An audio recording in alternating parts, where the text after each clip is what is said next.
I want you to go with me to T-Cross Farms in Chariton, Iowa to learn more about mules. You probably already knew that mules are the offspring of a donkey and a horse. But did you realize what's such a great marriage? Mules are much stronger than horses of the same size, and they inherit the intelligence and the strong will of their donkey father. So it comes as no surprise that mules are still used around the world as pack animals, driving, and pleasure riding.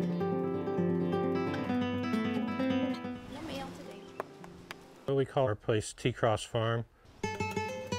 We raise mules and have been doing it for a long time.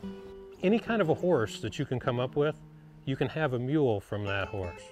Out here in the lot, we've got a mule out of a Mustang mare, we've got a mule out of a Pasofino, a mule out of a Foxtrotter, we've got one out of an Appaloosa, a quarter mare. Our team, Ada and Rhonda, they're 13-year-old Belgian mules that came out of Pennsylvania. One of them's 17 one hands, weighs about 1,700 pounds.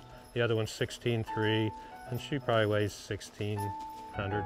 I do some farm work with them. I do some raking hay. I do some seeding with them. We've got some different wagons, and we can load a bunch of people up in an evening and a cooler and go ride around and just relax. The mules that Sheila and I ride, hers is Cowgirl Casey, a quarter mule. I think she's 13 years old this year. She's a great mule. You can see her conformation. She's really powerful built. She's got a great big motor in her. She's really cowy, just a really attractive mule. The mule that I ride is Crow Warrior. Crow, he's a 7-year-old mule. I saw him last summer and just thought he's about as good looking mule as I've ever saw. He's doing really good.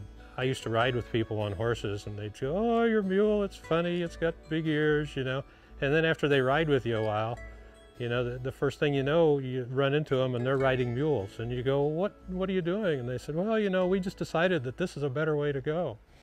I think that the mare gives 75% of the characteristics to the foal.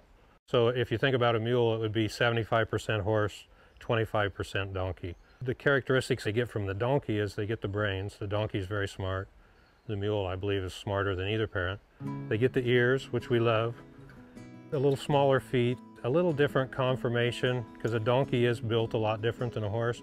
But I think we're changing that a lot because we're breeding very, very, very nice mares to very nice jacks. The thing that I see with a mule that I love, the best part about them, is if you think of their brain more like a dog's brain when it comes to intelligence, but to loyalty too. You have to prove to them that you're worthy of their trust. Because a mule is a very self-preserving animal. So you've got to prove to them that you're okay, but once you prove that to them, then anything that you try to do, they go, "Okay, you know, I trust you, so I'll do that."